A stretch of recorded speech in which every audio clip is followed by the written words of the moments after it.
this journey has always been a journey of love for me. And while I labeled it as a health thing in the very beginning, I realized it was even bigger than that. It was about learning how to remember who I was, love myself, love my family, love my work, love my community. But it was so buried under my debt, my clutter, my stress, my job, my everything.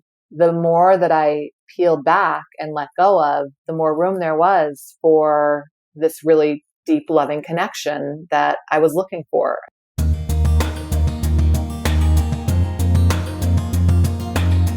Hello and welcome to the Ultimate Health Podcast, episode 350.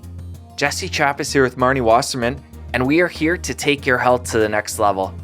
Each week, we'll bring you inspiring and informative conversations about health and wellness, covering topics of nutrition, lifestyle, fitness, mindset, and so much more.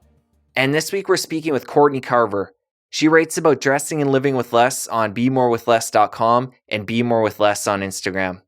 Her new book is Project 333, the minimalist fashion challenge that proves less really is so much more. And minimalism is a topic I've been fascinated in for quite some time. I don't consider myself a minimalist, but I'm interested in learning more and more and applying some of the principles into my lifestyle. So I really enjoyed preparing for this one and chatting with Courtney. Some of the highlights of today's show are Courtney's MS diagnosis in 2006, how debt equals stress, how downsizing your life is very freeing, not fearful, the origin of Project 333, and what is the slowdown filter. So much great information in this one. I know you're really going to enjoy it. We'd really appreciate it if you could help spread the good word and share this episode with a family or friend. Thank you.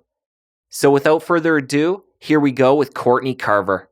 Hello, Courtney. Welcome to the podcast. How you doing today? I'm well. Thanks for inviting me. Wow, we got a lot to get into. You have a really fascinating story, inspirational story, and you have a new book out, Project 333, and we're going to get into everything that. But I want to start off talking in a more general sense and talk about where did this idea of living a simple life first come onto your radar? When was that? The seed was planted in 2006, but within a few years after that, it really became an idea. It wasn't something that happened immediately. But yeah, it's been about 14 years since I knew I had to start de-stressing my life.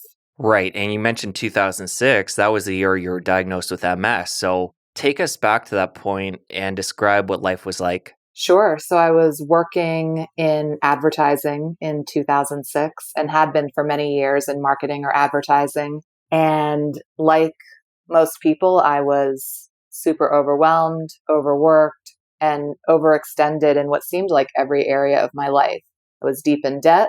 I felt like I rarely had enough time. Like I was always showing up for meetings late and just felt like I was always on some kind of deadline and missing it and falling behind and trying to catch up. And everyone around me seemed to be running that same race. So I thought it was just what adulting was all about. And in the spring of 2006, I started to feel really sick and had a lot of strange symptoms, all that I had had before, but never all at once. So things like tingling in my hands, numbness in my face, really bad vertigo, fatigue. And after lots of testing and just trying to figure out what was going on, by the summer, I was diagnosed with MS. And that's where everything changed for me. And why do you think this pushed you into a positive direction? I mean, this was obviously an added stress at that time, and you had so much other stress that you just mentioned. What do you think the difference was for you that pushed you in a positive direction versus a negative? Well, the very first few days, of course, there was no positive or negative. It was just a lot of uncertainty and fear and grief, really, like thinking my life's going to change. At that point, I didn't realize it needed to change. But pretty quickly, I just started researching, how do people live well with MS? I knew that there were people living well with MS, and I wanted to know their stories and see what they were doing. And at the time, the owner of the company that I worked for, he has MS and had been in a wheelchair for many years and was my face of the disease. I had no other connection to it. And I just wanted to see what else was out there. And come to find out, there are a lot of people living very active, healthy lives with MS. And the thing that kept pointing back to was stress. So I'm not really sure what led me in that positive direction. I didn't really feel like I had a choice. I had talked to a neurologist who told me very directly, you're standing on the edge of a cliff, and the choices you make are going to make a big difference in terms of what direction you go. So luckily, through a lot of change and many years, I was able to back away from that cliff. But I think seeing both those options and then thinking about my family and the life we had created underneath all that stress and chaos, I wanted to get back to that, and I wanted to be able to show up for it. In the early days, when you have this epiphany and this wake-up call, what are the first changes you start to make in your lifestyle? Yeah, it wasn't simplicity. That was not on my radar at all. It was just, how am I going to get rid of stress, and looking at areas of my life that were stressful. So I started with food, the stuff that I was eating.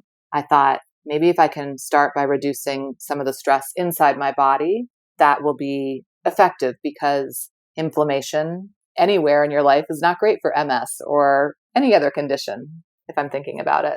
I'm not a doctor, a nutritionist. This wasn't a doctor recommended plan, but for me, I felt like the best idea was to reduce and eventually eliminate animal products. And then over the next year, maybe 2 years, I started bringing back a few things. Today, many years later, I don't eat meat, but I eat a little bit of fish, and have continually changed my diet just based on how I feel and how my body's responding to different food. I'm just always paying attention to that, knowing that my body's always changing, my circumstances are changing, and so how I react to what I put in my body is going to change. And at the time of diagnosis, what was your diet like? Were you eating a somewhat healthy diet, or was diet not on your radar? My diet wasn't completely off the rails, but it wasn't awesome. Like, I definitely, I'm sure I was eating way too much junk food, takeout. It wasn't great.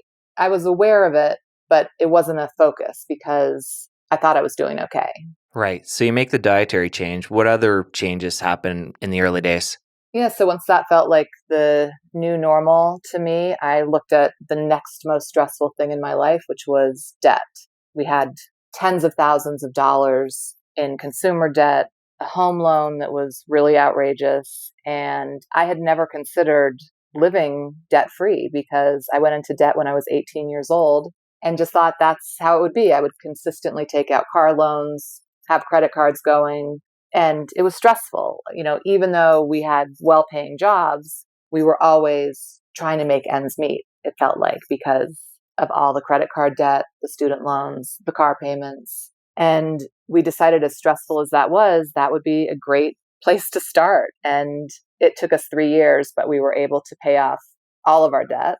And during that time is when I started connecting stress to stuff. And that's probably when simplicity really made itself known to me, because I realized that the common thread in all of the changes I was making was simplifying. Well, I want to definitely keep on the simplicity theme here in a sec, but I want to come back to the debt and talk about your strategies at that time. What are some of the things you did to help get out of debt, and what were some of the resources that you turned to?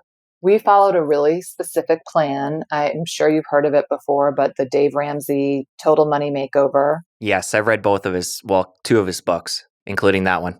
I really liked his approach because it wasn't about math, and I'm terrible at math. I don't want to have to make decisions based on math if at all possible. But he was talking about changing your behavior around money, which really resonated with me. And to have a very clear-cut, approachable plan made sense to my husband and I at the time. And we decided to give it a go. And so the very first thing is that we saved $1,000. We never had done that before. We had never put $1,000 aside that wasn't maybe in a 401k or something like that, but just for emergencies. And at first that didn't make sense to me in terms of math, because why wouldn't I start paying my debt off right away, being more aggressive with the debt? But then I remembered it wasn't a math thing, it was a behavior thing. And so to have that savings really changed our mindset and alleviated some stress and anxiety around, something like the dishwasher breaking or a medical emergency or something like that, to have that reserve. And then we followed the rest of his steps, paying off our smallest debt to our largest debt. And within, like I said, about 3 years, we were debt free except for our house, which we eventually sold and downsized. So you mentioned earlier that you're in advertising at the time. When you were paying down this debt, were you still at the same job, or what did the career path look like? I was. So leaving my job was part of this simplicity path, but it was well into it. I didn't want to leave that job until we were debt free and until I was pretty confident that I could continue to contribute to the household with my new career direction. To make sure I have the timeline right here, it was 2010 when you started your blog, Be More with Less. And then it was a year later, 2011, that you were able to leave your career and work on the blog full time. Correct. It was about a year and a half. So it was May 2010, I started the blog, and October 2011, I gave my notice at work and started working just for myself.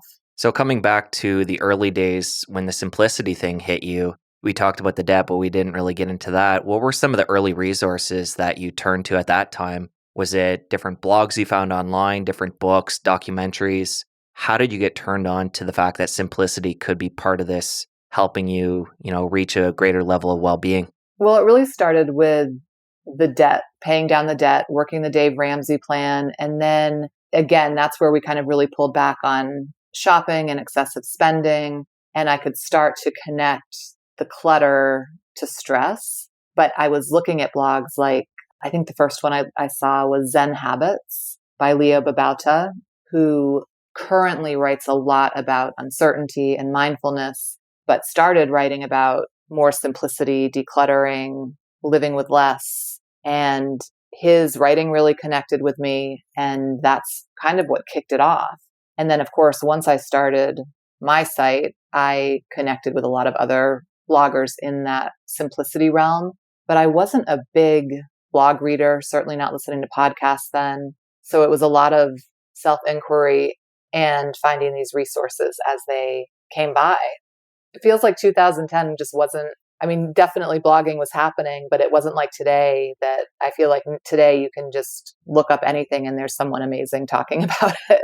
So outside of, we talked about the money aspect and the changes you made there, but when you started to go online and read these blogs and get inspired about simplifying your life in other ways, what were some of the early changes that you're making within your lifestyle? And obviously it was impacting your family as well. So what were some of the early things you did to gain momentum there? Sure. Well, luckily we had created so much momentum from the other changes, the diet changes, the money changes. And so we had some confidence in seeing that we really did have some agency over how we were living our lives. And we didn't have to stay locked in this autopilot lifestyle. And decluttering was probably the next big thing for us, really letting go of a lot of stuff. And this from people who held on to things. I had memory boxes from third grade on that I had collected over the years. And we had a 2,000 square foot home. The house was full of all the things you're supposed to have in a house. We had a garage full of stuff, full of even boxes that we hadn't opened in years of stuff, because that's what you do with your stuff. You just store it. And we had a storage shed. I guess it wasn't designed for a storage shed, but we ended up storing a lot of things in it in the backyard. And when we started to declutter, we just started with the stuff within our line of vision. So anything you would walk into the house and see, if it was something that we loved and enjoyed, it stayed. If it was something we didn't really care about, it went. And we did it in phases. So the first phase was the easy stuff, like, maybe vases that we never used, or picture frames with no pictures in it, little like tchotchkes or things that you dust and never really appreciate or notice.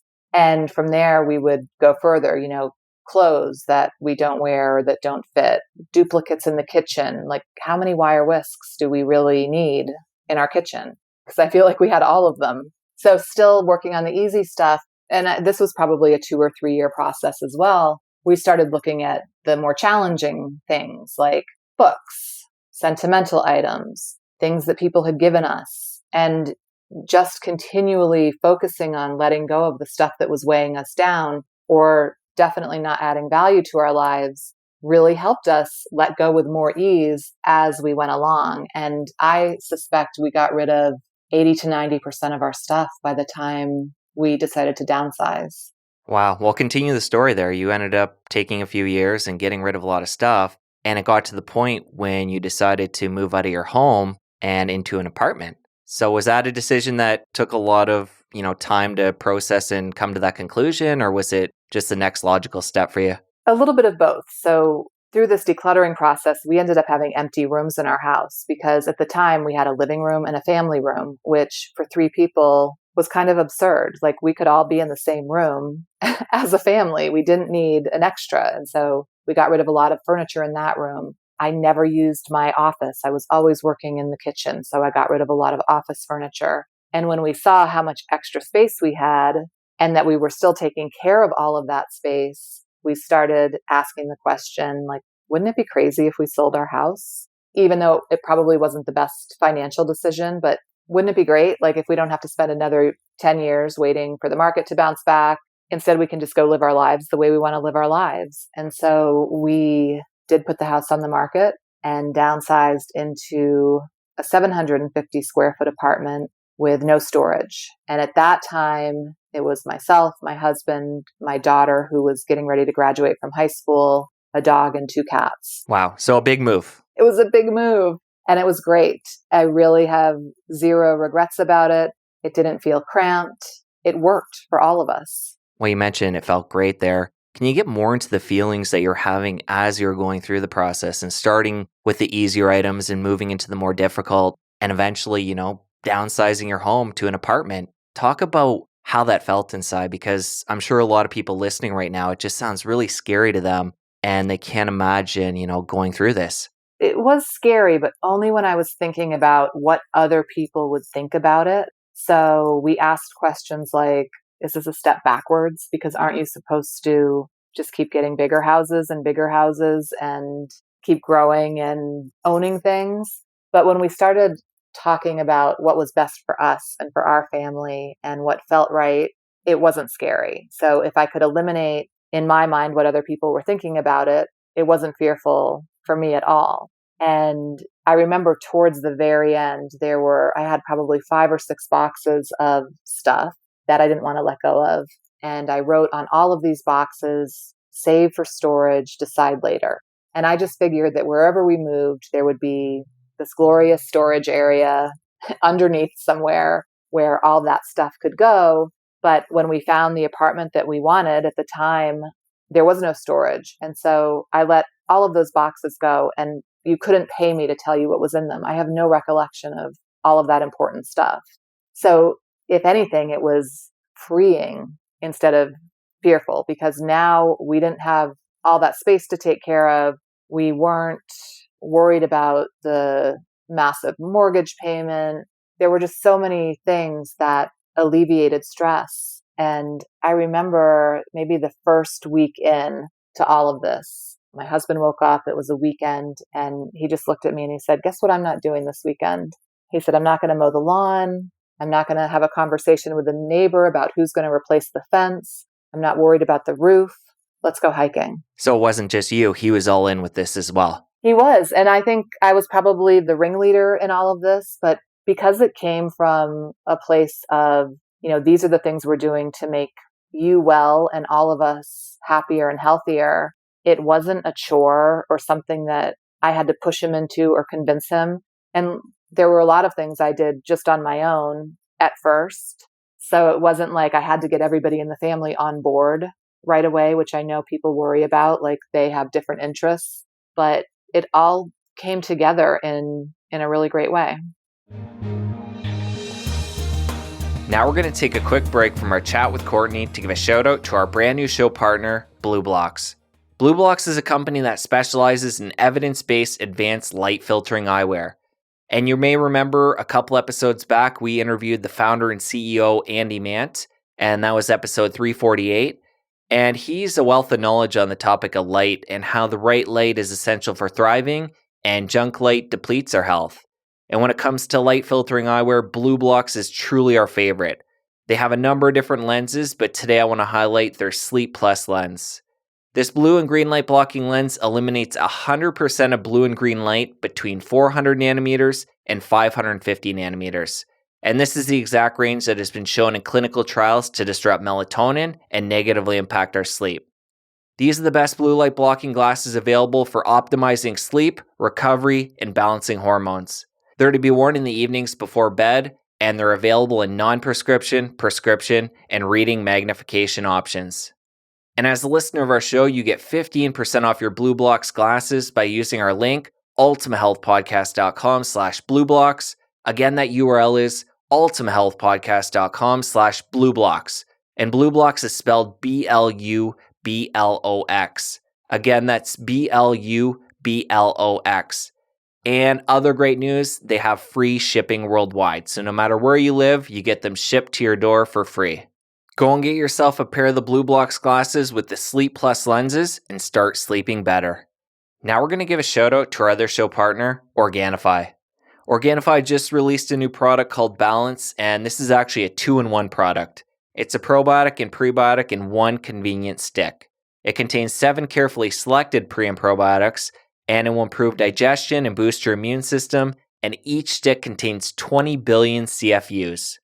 And Balance is going to improve your gut health in 2 ways. 1, by adding in an array of healthy microbes, and 2, it's providing food for your gut-friendly bacteria. And these sticks can be added to any drink or food. They won't change the flavor at all. Or if you're hardcore, you can take it straight back and rinse it down with a little bit of water. It's never been easier to get all this goodness in your gut. Each box you buy contains 30 sticks, and you can keep them at home, or you can take them with you on the go by putting them in your backpack or purse. They're organic, they're gluten-free, soy-free, and vegan. And as a listener of our show, you get 20% off your Organifi purchase by going to ultimahealthpodcast.com/Organifi. Again, that URL is ultimahealthpodcast.com/Organifi. And Organifi is spelled ORGANIFI. Go and get yourself some of this brand new product Balance and take your gut health to the next level. And now back to our chat with Courtney.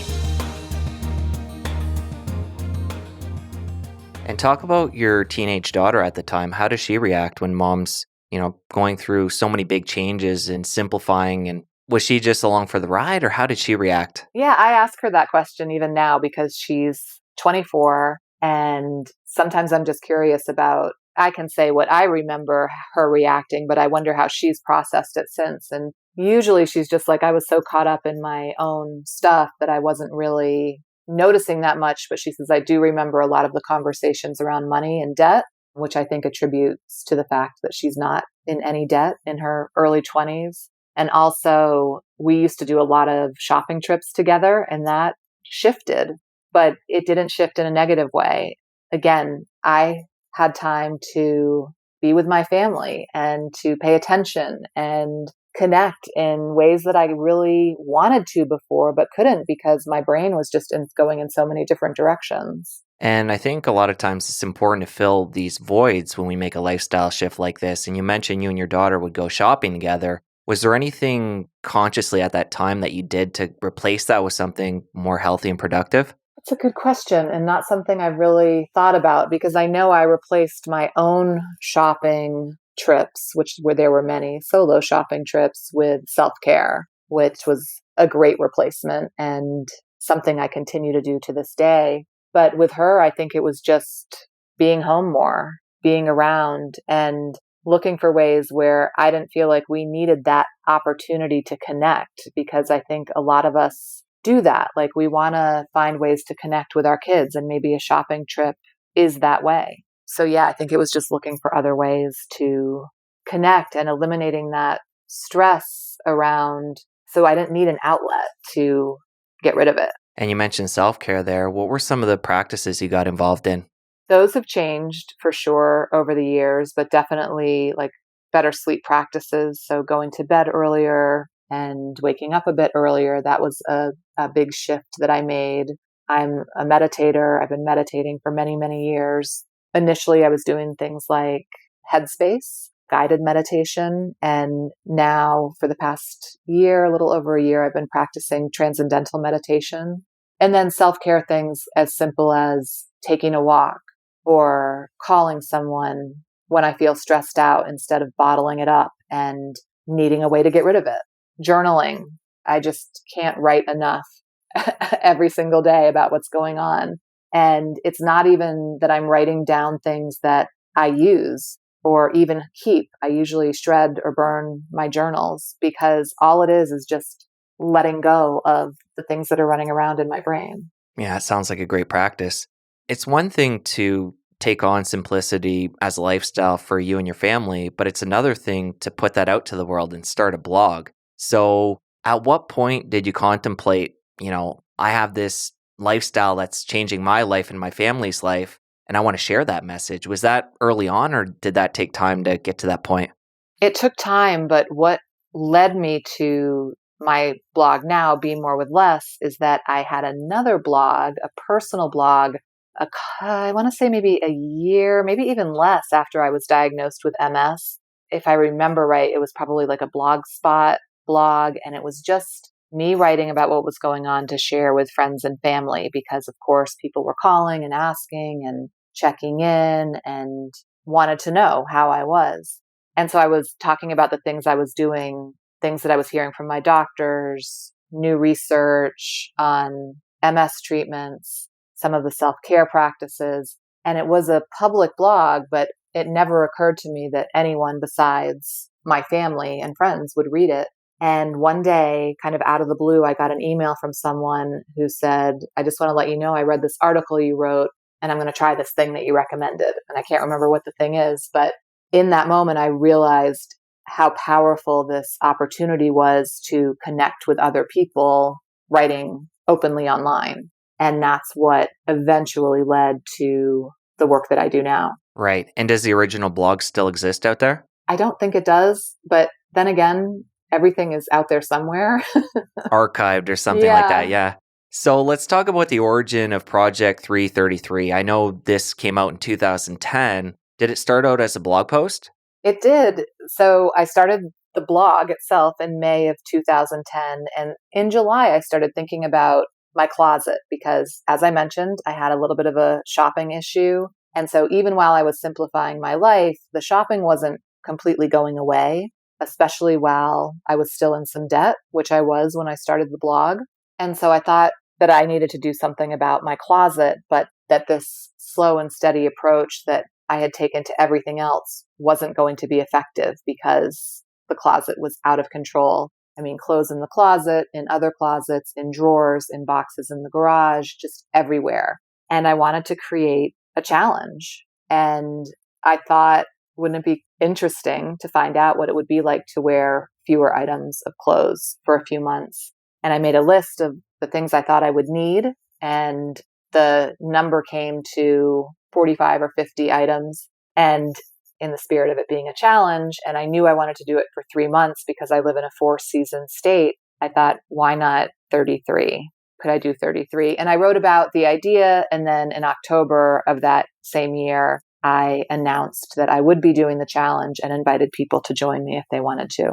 Right. So in the beginning, this was an experiment. You were putting it out to the world, but you hadn't fully tested it behind the scenes. No, in fact, I can honestly say I thought it would be 3 months of me trying this thing, and then that would be it.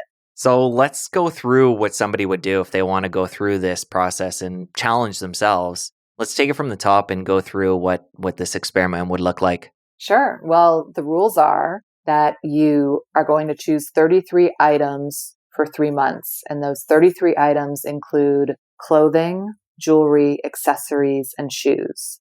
And we can go into that a little bit more, but here's what doesn't count. You don't have to count underwear or sleepwear. You don't count loungewear, so something you might wear around the house but never go out of the house in. And you also don't count workout clothes as long as your workout clothes are working out. How does somebody go about starting this? Like they have, clothes in different closets throughout the house, and they have, maybe a dresser full of clothes. It's day one. They decide they're going to take this on. What do they do? What I recommend is getting everything into one place so that you can see what you really have. And for me, that step was so powerful because anytime after that, when I thought I have nothing to wear or where did all my money go, I remember that picture of like just clothes all over my bed. And to see the actual amount in one space is really powerful. Did you still have any tags on any of the items? Yes.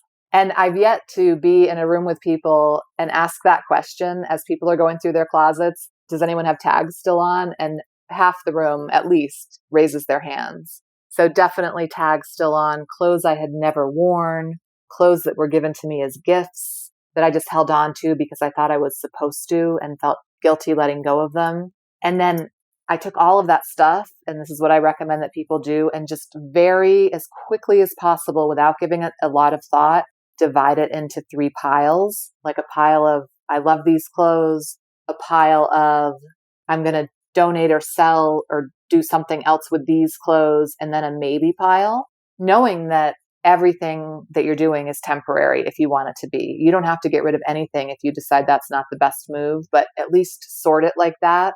And then from those 3 piles, you can pick your 33 items with more ease, because the stuff that's in the donate, toss, sell pile, you're not going to pick from. So somebody goes through, they pick their 33 items, and, day one, say they start the next day. What are some of the challenges you find people have when they get into this in the beginning? Yeah, well, let me back up one step.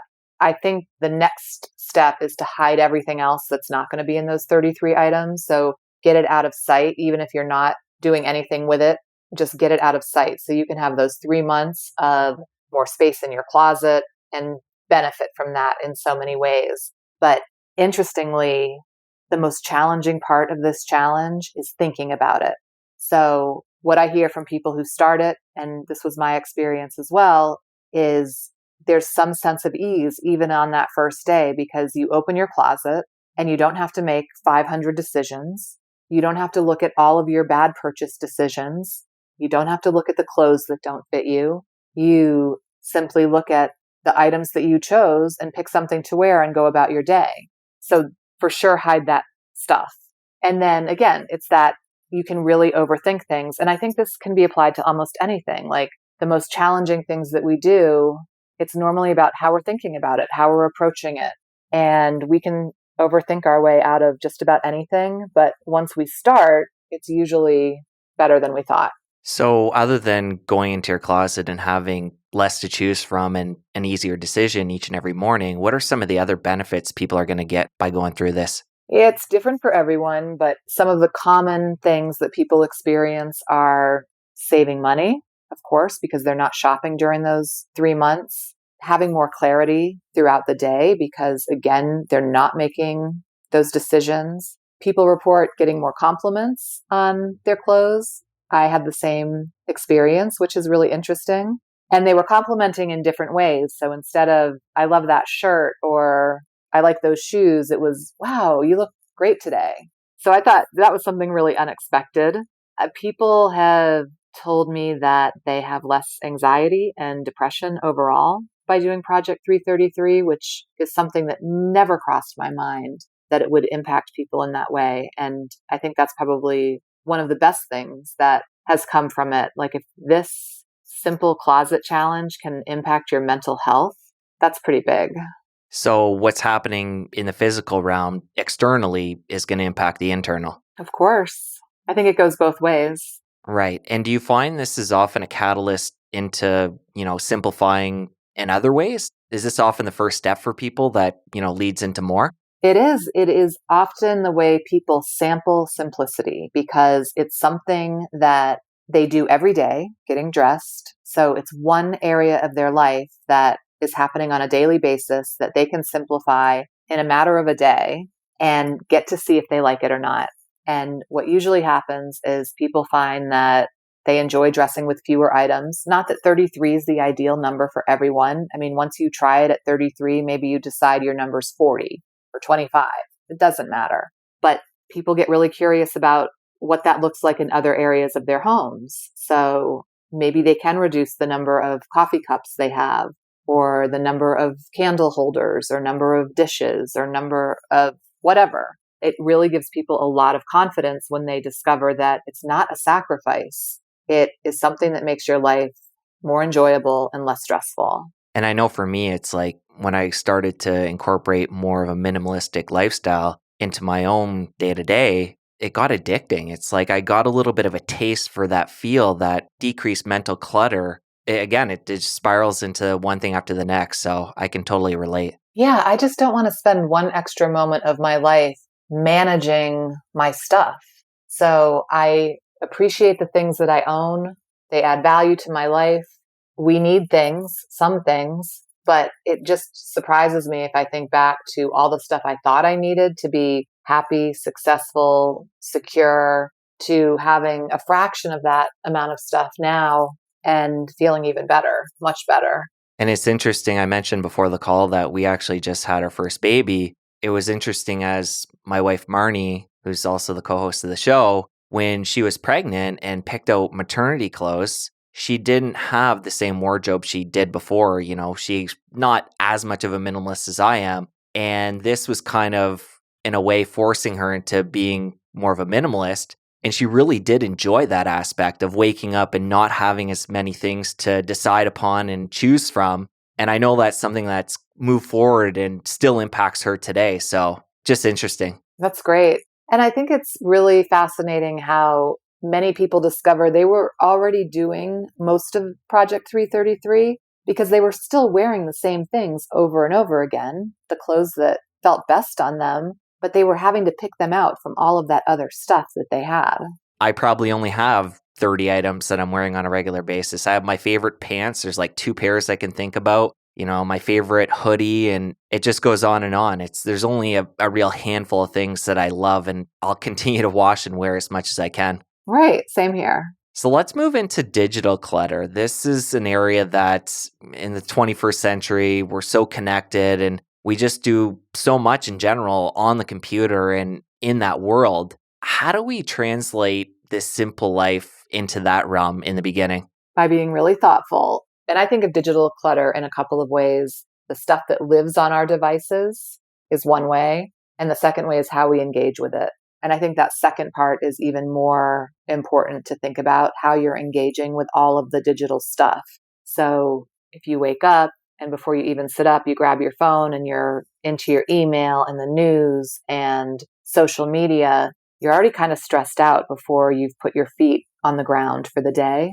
And the same goes for the end of the day and probably all throughout the day. Like we have to be mindful about how much time and attention we're giving our devices and the power that they hold to either add value or take it away. So that's really the part that I focus on the most. I know there are a lot of strategies for organizing your stuff online, whether that be on your phone or your computer. But overall, just like in your home, I think that the answer is simply less, having less of it instead of figuring out the best ways to appropriately account for all of it. Now we're going to take another quick break from our chat with Courtney to give a shout out to our show partner, Joovv. I can't say enough about our Joovv device. I use it multiple times a week and consider it my light supplement. So 4 or 5 times a week as part of my morning routine, I'll disrobe and stand in front of the red and near infrared lights that are embedded in Joovv, and I'll do this for between 10 and 20 minutes. Both red and near infrared light have been proven across hundreds of clinical studies to enhance cellular function, and the main difference is that red light is readily absorbed by the skin tissue, leading to improved skin health and collagen production, and near infrared light penetrates deeper into tissue, leading to benefits like increased muscle recovery and reduced joint pain. And Joovv also optimizes sleep, benefits athletic performance, and improves brain function. Many of the devices are modular, meaning you can start out small and add to your device over time. And we're currently using the Joovv Duo, and the light covers head to toe, so I'm maximizing my time and getting a full body treatment. By using our link, you get a free gift with your Joovv purchase, and our link is ultimatehealthpodcast.com/Joovv. Again, that URL is ultimatehealthpodcast.com/Joovv, and Joovv is spelled Joovv. Get yourself a device today and enhance your health with light therapy from Joovv. Now we're going to give a shout out to our other show partner, Beekeepers Naturals. Beekeepers Naturals has a propolis spray, and propolis is prized as the immune system of the hive. It's got incredible germ-fighting properties and even contains over 300 beneficial vitamins, minerals, and compounds. It's nature's ultimate defender. The bottles are compact and you can stash them strategically where you'll need them the most, such as your car, at work, your gym locker, or on your night table. This will ensure you have bulletproof immunity anywhere you go.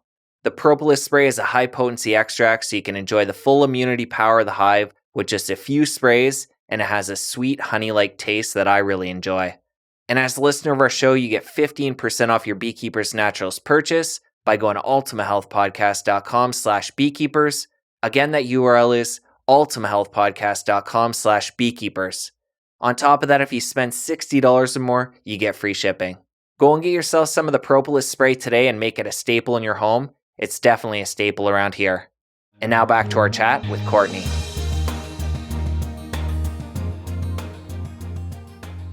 What are some steps we can take in the early days when we're trying to incorporate less, cell phone time and laptop use?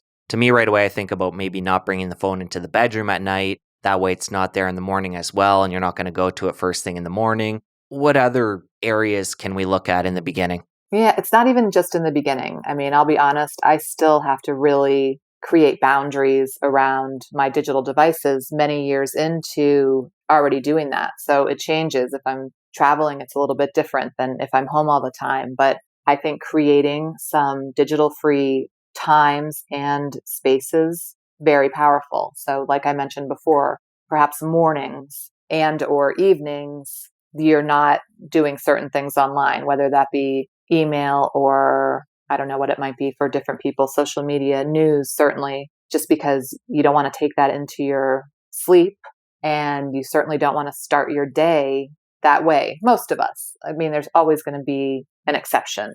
I suggest no digital devices in the car, none at the dining table for during meals, especially because we're also used to living in this world now where it's normal to be mid-conversation with somebody and they look at their phone. But even still, it breaks the conversation, it breaks the connection. So if we can have more of that connection without the interruption, it only leads to better relationships long term. And I find it can be even more of a challenge for people who are working online, like yourself and me and Marnie, where we have businesses online and we're connecting via social media and the podcast, and you have your blog and social media, and it's what we do and we love what we do, and it's how we connect with others. So it's more important possibly for us to figure out a strategy or strategies, how to manage and balance this in a healthy way. Yeah, you're so right. And that is the tricky part is I love what I do online. I love connecting with people. I love writing. I love doing live calls, doing a podcast, all these different things. But I also really love making a meal and listening to music or journaling or reading a book. There's a lot of other things that I love, taking a walk that don't require my devices. And for me, it's better to be all on or all off than kind of just dipping in. And I have to constantly adjust and remind myself because there'll be an evening where maybe I didn't have as much time during the day to work. And so I'll think, I'll just check email one time and get in and get out. But it never works like that. There's always one thing that leads to another that leads to another. The same for social media. So for social media, for instance, I really enjoy Instagram. I try to only go on when I'm about to share something, and then I hang out for a few minutes and engage in comments, answer DMs, all in that one little block, and then I'm out. Same for Facebook, and I'm even less there. And Twitter, I just recently decided not to be there at all for a little while. So it's always just this reevaluation, whether it's what I'm eating or what I'm doing online or how I'm connecting with my loved ones. We just have to constantly be paying attention to it. And do you find your loved ones help keep you in check, your daughter and your husband? Of course. They're such a big part of why I think I went in that positive direction to begin with. So I think we all do that for each other. For sure. You started the blog in 2010, and it was about a year and a half before that became your full-on career. So I think this, for a lot of people who might be in a job that they're not loving right now, this sounds amazing and sounds like, how do I get there? How do I follow your path? Let's talk about that path and what that looked like and what little speed bumps you had along the way. Yeah, well, I definitely see some irony in the fact that I went from being an ad exec to becoming a simplicity writer and encouraging people not to buy a lot of stuff where in advertising, I was helping clients tell their communities how to buy their stuff. But the shift was such a big part of my life that I knew I wouldn't be able to stay in that work for very long. It was not resonating with me. It was becoming more and more stressful to stay in it. And so when I started the blog, I really wasn't sure, of course, if it would turn into anything at that moment, but I did start it with the intention that it would. So it wasn't a hobby or, something I was just dabbling in. I was really serious about it. And the very first thing I thought was that I would have to be consistent in what I was sharing. And that first year for me, that looked like 3 articles a week, which today sounds ridiculous to me. Like, I don't think I could do that today. That's a lot of writing, yes. Yeah, but I did 3 articles a week. Plus, in 2010, guest posting was really the way to grow your community because you were connecting with other similar communities, people who would be interested in your message. And so I was probably doing another 1 guest post a week. So 4 articles a week and working at my job, which you would think would be more stressful. But because I saw it as this way out of my job that I had, because financially I needed that job, I really saw it as the way out and into doing something that I enjoyed. And so it felt pretty good. And I would just kind of pick away a little bit in the morning, a little bit at lunchtime when I had a break, and a little bit in the evening. And then after the first year, I cut down the amount of writing that I was doing. And now, 10 years later, almost, it's just shifted. So I write 1 article a week and a weekend favorites email, write some content for the podcast, and then work on books and courses and things like that. And when did your blog really pick up steam? Was there a certain post that you wrote and it got reshared? What did that look like? When did you really know, okay, this thing is really taking root and people are noticing? There were a few things that happened. So right from the beginning, I started it was kind of like a blogging club, and it was run by Leo Babauta, who I mentioned earlier. And he was kind of teaching people how to write and how to grow and things like that. And so I had joined that club. And so I had a little community of people where we were all helping each other out. And this was when blog commenting was really big. So we were commenting on each other's work. And so I felt growth almost immediately. But the fall of that year, I met Leo in person and he invited me to post on Zen Habits. That brought a lot of new people to the site. And that was right around the time that I launched Project 333, which is what really kind of blew things up because it got a lot of media attention and interest from other people sharing it online on their blogs and social media. And so that's what I think really got things moving. But in the beginning, I wasn't so concerned with that. I mean, I was using, do you remember FeedBurner? Is that still a thing? Yes, I had an actual podcast with a different co-host about a year before the current show that we're talking on right now, and I did put that one through FeedBurner. So yeah, I'm familiar. Yeah, so I had FeedBurner for probably the first, and maybe until 2015 on my site. And so I never really had a great grasp of who was reading or what was happening, but I just kept going and it just kept growing, and still to this day just keeps growing. And when did you end up shifting over to, say, like a Google Analytics and really see what was happening there? So I moved from FeedBurner to ConvertKit. Again, I think it was, I want to say 2015 or 2016. And then I started paying attention to some of those other things. And I may have had Google Analytics before then, but I didn't really know much about it. And to be honest, I don't know much about it now. I look at it from time to time, but I don't really do a deep dive into it.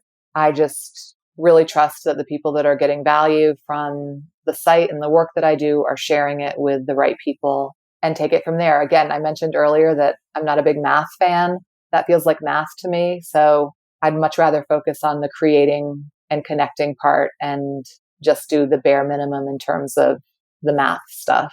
And we talked about how Project 333, the post came out in 2010, and now the book is coming out in 2020. I'm just curious, why now, 10 years later? What made you decide to write the book now? I'll tell you, it wasn't my plan, like most of the things that happened to me, not completely my plan. But I wrote a book called Soulful Simplicity in the end of 2017. It came out.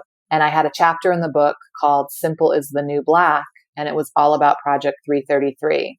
And like most things, like if I'm talking about willpower, doing a presentation, if I mention Project 333, that's what people want to talk about. It takes over the conversation. And so here it was, this one small chapter in Soulful Simplicity. And about 4 months after that book was published, my publisher asked me if I would write a book about Project 333.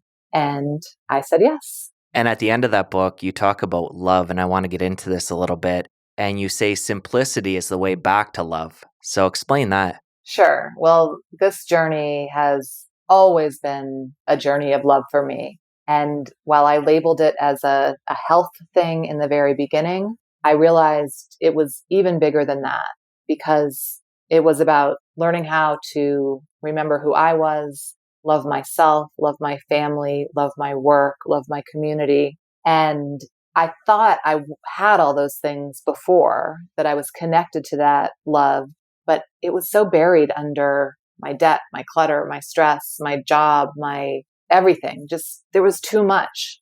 We're not designed to handle all of that in a really loving way. And the more that I peeled back and let go of, the more room there was for this really deep, loving connection that I was looking for. And again, whether that be with myself or my people or my work. And does that continue to unravel even to this day? Yes. I thought I was finished. I mean, I thought, look at all that simplicity I did. I must be finished by now.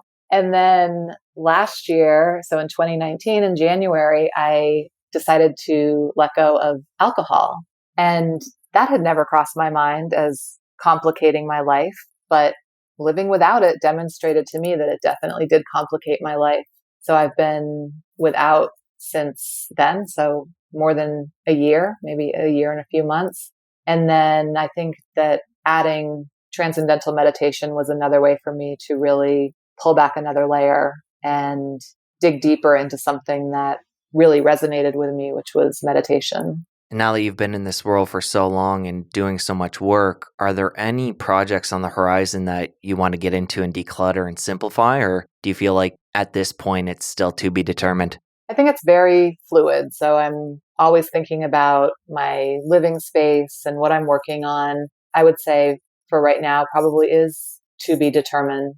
I'm not in a big planning mode right now. So just really trying to respond on a day-to-day basis. But I hope there's perhaps another book or something. There will be something. I don't know what it is yet. Well, this ties back into what we were discussing before, how we love what we do and we can get caught up in it. And you talk about in the new book, applying a slowdown filter to your life. And I just love this part. And I want to talk about what that means to you and what that could look like for somebody else. Yeah, well, I think a lot of us are getting the opportunity now to slow down. At first, it feels hard because when we're rushing around and we're really busy and we've got a calendar full of activities, we don't have to really connect with ourselves because we're in that autopilot mode that I mentioned earlier. And there's one thing after the other after the other. So we're not being quiet with ourselves. We're not really observing what's going on around us. We're just getting through and getting it done, being busy. Like there is a lot to be said for backing away from that and getting uncomfortable with some of your thoughts and ideas and feelings, because you start to notice that that discomfort leads to answers, even though it takes some time and doesn't always feel great at first. So yeah, I highly recommend slowing down. And I'm doing that even more than I had anticipated a month ago right now, just really taking it easy. So to make sure I understand what you're getting at there, it's taking time to slow down so you can really process things that might be running in the background. And otherwise, maybe we're just jumping from thing to thing, whether it be email or social media or, cooking a meal or running an errand. It's like we don't take time to see what's underneath and actually process those thoughts and feelings. Exactly. I mean, getting diagnosed with MS was a shocking wake-up call for me, but it wasn't my first wake-up call. I had tons of them. We all get them all the time. I mean, they can be as simple as just this little thought that you have in in your mind during the day that says something's not working or this isn't right or I don't feel well. But then we just go right to the next thing. We just keep busy so that we can't deal with it or don't want to deal with it. When you build a little space for yourself, you get to hear those wake-up calls more clearly and respond to them appropriately. Well, it's definitely important for all of us. And I know I'm as guilty as anybody. I can get, into busy work, and I'm a go-getter and somebody that always likes to have something on the go. So definitely something I'm going to take away from the conversation and slow down when I can and really process. Yeah, I think it's a great idea. So Courtney, in wrapping up, one final question for you. What does ultimate health mean to you? Ultimate health, well, I think looks different for everyone, means creating the ability to really show up for your life, whatever that looks like to you. Okay, and the listeners, other than getting a copy of the book 333, your new book, how can they connect with you after the show? They can jump on my website, bemorewithless.com, find me on Instagram at bemorewithless, or listen to the podcast I have with my daughter called Soul and Wit. And you guys just started that show at the end of 2019, right? That's right. How is it going so far? Oh my gosh, we're loving it. We're having such a great time. Happy to hear about that. We're going to link everything up over in the show notes. And Courtney, really enjoyed the conversation. Thank you so much for coming on the show. Thank you. I really appreciate your time. I really enjoyed that conversation with Courtney, and I hope you did too. And we'd love to hear what you thought of it over on Instagram. So you can tag Courtney. She's at Be More With Less, and we're at Ultimate Health Podcast. And you could take a screenshot of the player as you're listening to the show. You could take a video of yourself or a picture, but be sure and connect with us over there. We'd love to hear from you. And for full show notes, head over to ultimatehealthpodcast.com/350. We have links there to everything we discussed today in a show summary, so be sure and check that out. And before we let you go, I want to give some love to our editor and engineer, Jace Sanderson over at podcasttech.com. Jace, we really appreciate all the hard work you put in each and every week. Thank you so much. And this week's fun fact about Jace is that he got a new guitar, and he's been enjoying learning to play it every morning before he starts work. And this is a creative way to start the day rather than avoiding getting out of bed. That sounds like a lot of fun, Jace, and what a great way to start the day. Have an awesome week. We'll talk soon. Wishing you ultimate health.